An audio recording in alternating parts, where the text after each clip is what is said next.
ഈ ഒരു ക്വസ്റ്റ്യനിൽ നമുക്കൊരു ക്യാനിൽ 399 ലിറ്റേഴ്സ് ഓഫ് പെട്രോളും വേറൊരു ക്യാനിൽ 532 ലിറ്റേഴ്സ് ഓഫ് ഡീസലും ഉണ്ട്. ഇതിനെ രണ്ടിനെയും നമുക്ക് ഈക്വൽ സൈസുള്ള ബോട്ടിലിൽ ഫില്ല് ചെയ്യണം.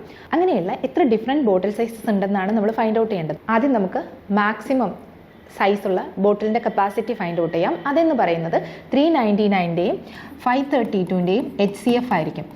HCF ഫൈൻഡ് ഔട്ട് ചെയ്യാനുള്ള ഏറ്റവും ഈസി ആയിട്ടുള്ള മെത്തേഡ് എന്നുള്ളത് ഡിഫറൻസ് ഫൈൻഡ് ഔട്ട് ചെയ്യുക. 532ഉം 399ഉം തമ്മിലുള്ള ഡിഫറൻസ് എന്ന് പറഞ്ഞു കഴിഞ്ഞാൽ നമുക്ക് കിട്ടുന്നത് 133 ആണ്. ഈ 133 കൊണ്ട് നമുക്ക് 532നെയും 399നെയും എക്സാക്ട്ലി ഡിവൈഡ് ചെയ്യാൻ പറ്റുന്നുണ്ട്. അതുകൊണ്ട് 133 ആണ് ഇവിടെ HCF വരുന്നത്.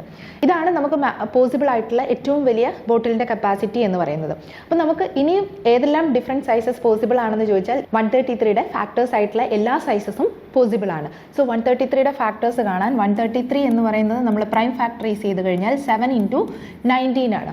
പ്രൈം ഫാക്ടേഴ്സ് കിട്ടിക്കഴിഞ്ഞാൽ നമുക്ക് total number of factors find out ചെയ്യാൻ എക്സ്പോണൻറ്റിനോട് 1 ആഡ് ചെയ്ത് മൾട്ടിപ്ലൈ ചെയ്യുക. ഇവിടെ എക്സ്പോണൻ്റ് എല്ലാം 1 ആണ്. സോ 1 + 1 2 × 2 ചെയ്ത് കഴിഞ്ഞാൽ നമുക്ക് കിട്ടുന്നത് 4 ആണ്. സോ ടോട്ടൽ നമുക്ക് പോസിബിൾ ആയിട്ടുള്ള ഡിഫറെൻറ്റ് ബോട്ടിൽ സൈസസ് എന്ന് പറയുന്നത് 4 ആയിരിക്കും. So option B is the right answer.